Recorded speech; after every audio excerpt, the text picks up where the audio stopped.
My name is Jim Bruner. I'm president of the Detroit Mechanical Contractors Association, and I'm very excited today to announce a brand-new partnership between the City of Detroit, the Mechanical Contractors Association of Detroit, and Plumbers Local 98.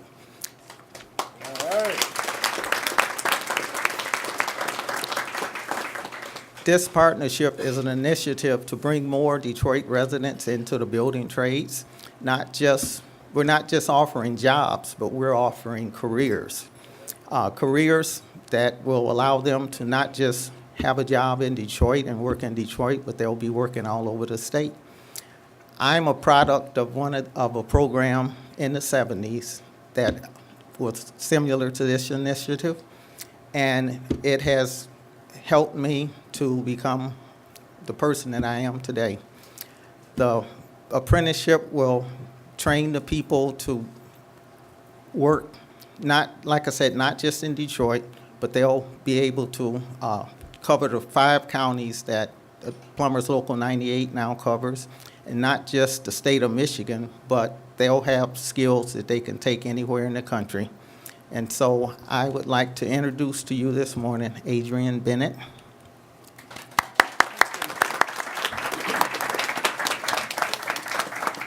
Thank you, Jim. Good morning. My name is Adrienne Bennett. I'm the president and CEO of Ben Curry Mechanical. We're a Detroit-based plumbing company, also a member of MCA Detroit, and I'm also a member of Plumbers Local 98. I happen to be the first female graduate out of Plumbers Local 98 apprenticeship. I'm the first.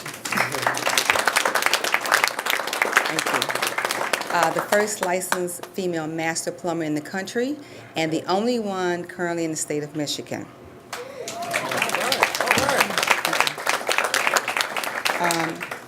I'm proud of these accomplishments and in my career and tremendous industry. With the apprenticeship, as Jim had said, I was also involved back in the 70s to get into a program where they needed minorities. And this has been a career. I've been in this for 40 years, and it has been a tremendous experience and a journey. I love the industry. I have done very well in it, and I'm here to let the women know that you can do this as well as I did. So it's not just a man's job, okay? But there's a lot of opportunities here, and I hope that our young people will consider getting into the skilled trades. Not everyone is apt for college, but with the program, you will get an associate's degree with the program once you graduate. And with that, I would like to announce our distinguished mayor, Duggan. All right. Well, thank you, Ms. Bennett. And today's a day where we're going to take a major step forward for opportunities for Detroiters. There has been historic lack of participation by men and women of color in the construction trades. We all know that.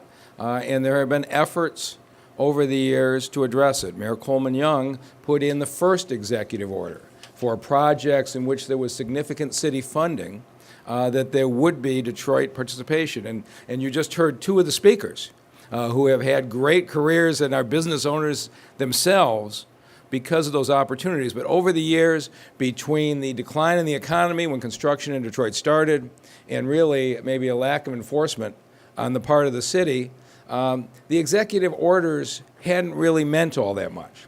And then we put Portia Roberson in charge of enforcement, the department we call CREO, Civil Rights, Inclusion, and Opportunity. And Portia and her team go out, and on every project site that's funded by $3 million of support for the city, she goes out every pay period, and she audits every worker for every subcontractor, and were 51% of the hours worked actually worked by Detroiters. And when a contractor doesn't make 51%, whatever they're short, they have to pay a fine. Stories have been written recently about the fines, like this was a bad thing. In fact, what it reflected was the city was enforcing the ordinance. When there were a couple of projects going on, you could blame the developers for not meeting their targets. But now you look at what's happening between the hockey arena, all of the Gilbert construction, the Gordie Howe Bridge is coming, Flexingate is building an auto plant on the east side, Adient's moving its headquarters downtown. All of these folks, one way or another, are required to use 51% Detroiters, and the Little Caesars Group tells me this week there are 118 plumbers working on the Little Caesars Arena job site, which means they would need 60 plumbers from Detroit today to avoid a fine. They need 60. You know how many plumbers there are, union plumbers, in the whole city of Detroit? 58. Which means they could hire every single local 98 plumber in Detroit and still have to pay a fine. Now, they've got 34 of them. They got the great majority on the job site. And so what all of these developers came to us and said was, as all these projects come online, you're going to just become a fine collecting system. And so we sat down as a team and said, we want to move the purchasing power of Detroit from collecting fines to putting Detroiters to work. And that's the step we're taking today. So today I will be modifying the executive order to provide for partnerships. And we will be signing our first agreement with the plumbing contractors and Plumbers Local 98.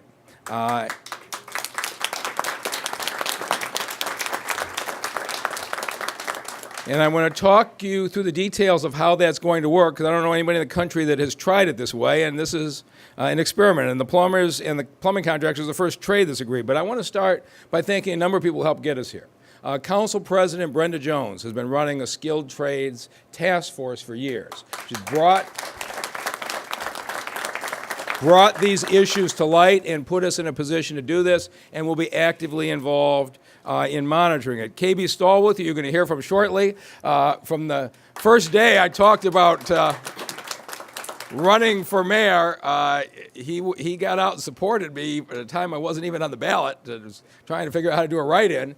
He said, but if you get there, here's what I want. I want you to find not stats on a page, I want real opportunities for Detroiters. And he's been an architect of this. And, of course, Jim Bruner, the president of MCA, and Dan Nixon, the president of Local 98. So we sat down with the plumbers, contractors, and union and said, look, 58 out of roughly 150 plumbers out of the city of Detroit is not a reasonable number, particularly if you look at what's going to happen over the next 10 years. A huge share of the construction work that's going to be done in this region will be done in Detroit. They said, well, we can't change history, but we can change the future. We said, all right, let's talk about the future. You have apprenticeship classes, sometimes every year, sometimes every other year, as you need them. You can certainly change who you're recruiting to come in. And so they signed a commitment to say 25% at minimum of all of their apprenticeship classes would be residents from the city of Detroit. And I'm very pleased the current apprenticeship class has hit that 25% number. So I want people from Oakland and Macomb and Livingston all to have chances too. But given the amount of construction work coming out of Detroit and given the historic underrepresentation, we thought 25% was a reasonable number. And then second, I want to make sure long-term the numbers grow. And so there's 58 today. I said, what if we triple this over 10 years? Go from 58 today to 174 10 years from now with a specific goal every year, 6 more, 8 more, 10 more. And so you have in your packets the schedule that the groups have agreed to triple the number of plumbers in the city of Detroit over the next 10 years. And so you'll see a lot more Jim Bruners, a lot more Adrian Bennett's. 10 years from now, there won't be a woman standing here saying, I'm the only African-American master plumber in the state of Michigan. We're going to create the opportunities, and these folks, as you know, and I've talked to a couple of these apprentices, they start out as plumbers, they end up owning their own businesses, which is really what we need in the city. And so, okay, so what happens if they do this? Here's what we said. So they said, if we hire all these new plumbers in the apprenticeship programs, you don't want to have all of your least experienced plumbers on one job site.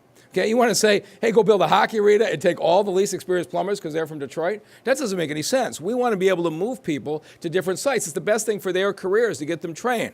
I said, all right, here's what we'll do.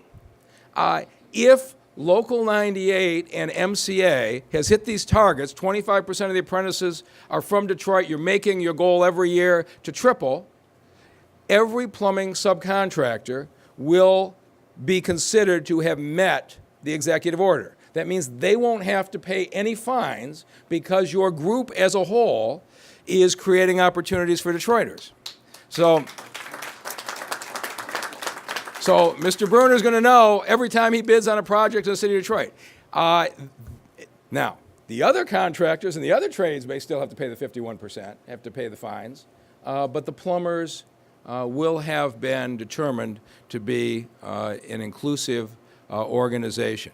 Every year, Portia Roberson and her team are going to go out and audit. They're going to go out and audit who was in the apprenticeship class, going to go out and audit how many members in Local 98. And each year they'll be certified, and every year they make the number. For another year, every single plumbing subcontractor will know they can do work in the city of Detroit using Local 98 and have no issues with any fines and penalties.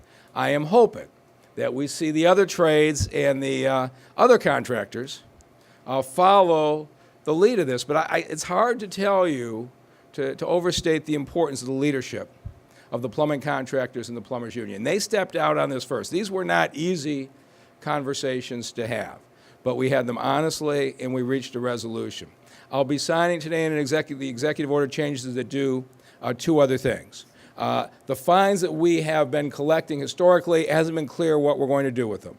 The executive order is going to put all of the fines into training funds to do pre-apprenticeship training.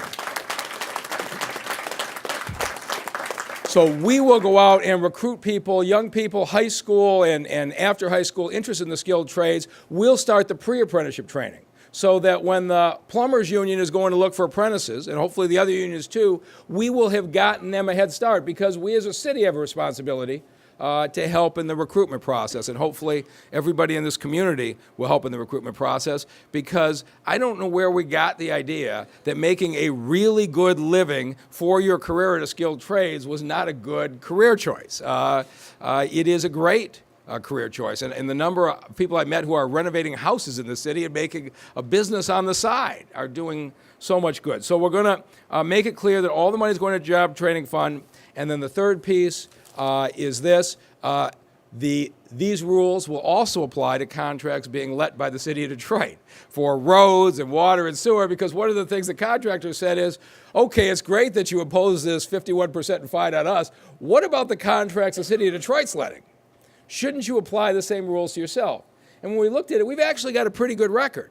But Portia Roberson and her team were not auditing the city of Detroit contractors. So as of today, all City of Detroit contracts in the construction industry will also follow the same standard that the private contractors are following. Same thing's going to apply to everybody. I really believe, isn't that the right thing to do?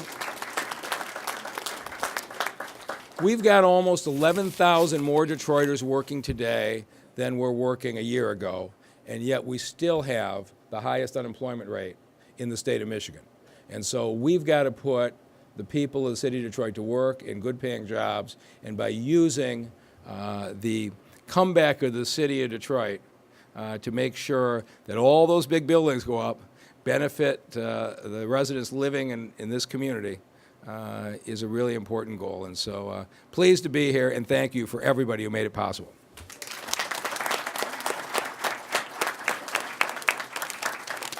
Thank you, Mayor Duggan. Okay, my next person I'd like to introduce is Dan Nixon.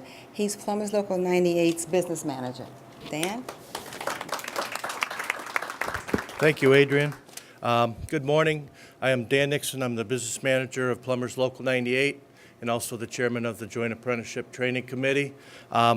Before we go any further, we have to start by thanking the partners who initiated this. You have to thank the officers of Plumbers Local 98, the JATC trustees, the MCA and the contractors, and certainly the City of Detroit, Mayor Duggan, and his staff.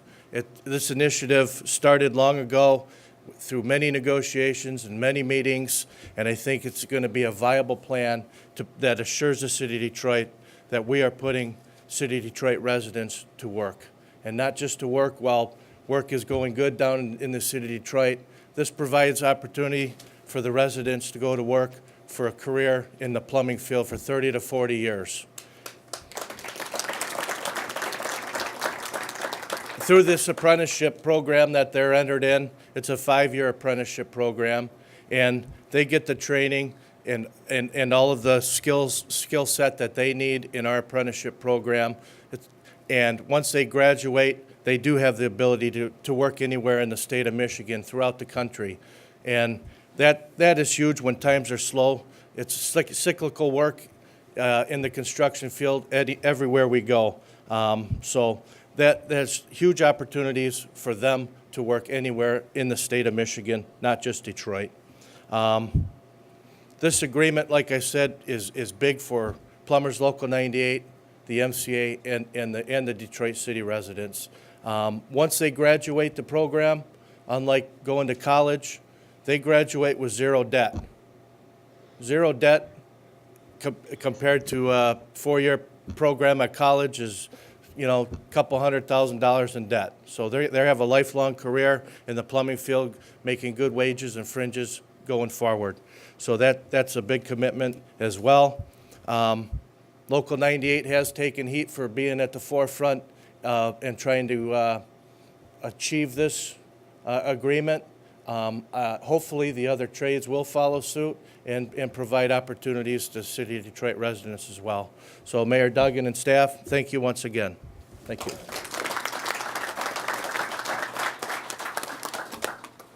Thank you, Dan. I next would like to introduce Dr. Stallworth. He is with the Black Caucus Foundation. Thank you. My comments will be real brief. I certainly want to tell you this is what leadership looks like. Mayor Duggan is very clear that there is a labor capacity shortage, not just in the city of Detroit, but in the region. And rather than sitting on the sidelines and looking at the problem, he decided to step in with both feet and solve it. The STEP initiative is just that, a step toward creating an on-ramp process that is seamless opportunity for Detroiters to have a career in the building and construction trades. This is a momentous opportunity. We have been working for years to try to course correct the lack of what was vocational education in our public school system that really does not provide the kind of daily skill support that it will take to maintain and rebuild Detroit neighborhoods.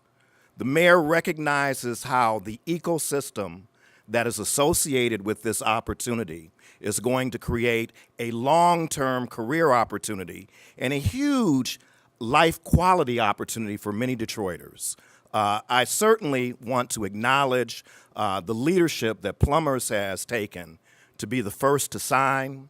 My president, Black Caucus Foundation, Mike Aaron, is at a pension meeting today. That's the only reason he is not here. But these orange T-shirts you see around the room represent some of the leadership from laborers. I do want to recognize Rick Pruse from IBEW 58, who has been a long-term partner with us in advocating for skilled trades advancement. And I do want to say that not only should the other trade unions take note of the leadership of 98, but I would also encourage all parents and stakeholders to support moves to ensure that we get career technical education, a robust career technical education system back into Detroit schools, and we get Randolph online.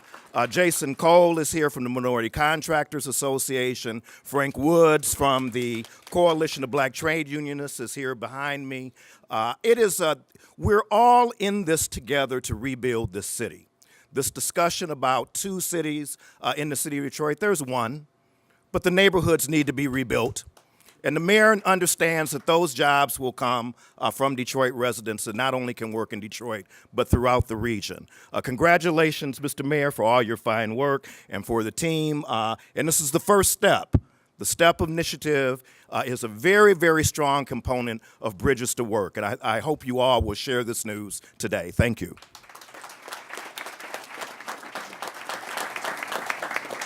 Thank you very much for those comments, Dr. Stallworth. Our next candidate to speak is Mr. George Scott. He is a Detroit resident and an apprentice from Guideline Plumbing.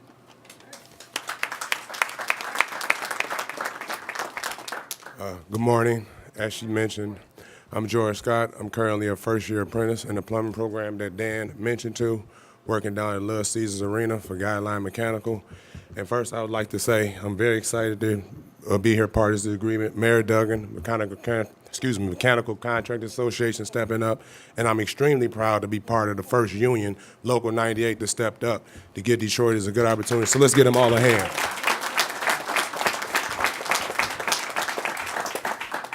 As a lifelong Detroit resident, I'm excited to see the opportunity presented to Detroiters. The skilled trades is a good career. I never knew nothing about it. I've got into it, ran with it. I really think it's a good opportunity to make good wages and come away with a degree. And it's good to see that we're actually targeting Detroiters to get them an opportunity to earn good wages. Other than that, I think this is a good plan. Again, I want to thank the mayor. I want to thank MCA, Dan, for stepping up, bringing this to the table. And I believe this program will be a good long-term investment for the city of Detroit.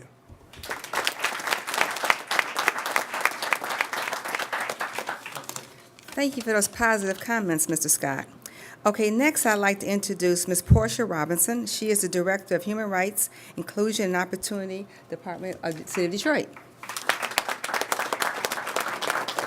It's always lovely to be last on the agenda after all the fabulous speakers, so I don't think there's much more for me to add except to say that this was a goal that the city had since the day we started in this department. We always talk about the long game. You can play the short game forever, you can talk about specific projects, but what happens when we're gone? How do Detroiters in particular continue to have long-term careers? And this is, as Dr. Stallworth said, the first step in that.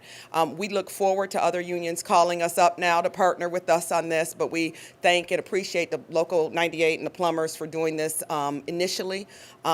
We certainly have looked at becoming a fining department, and that's not what our goal is. We've always said that the crux for us was that as long as people were paying fines, that meant Detroiters were not working. So how do we make sure that we don't just become collecting money?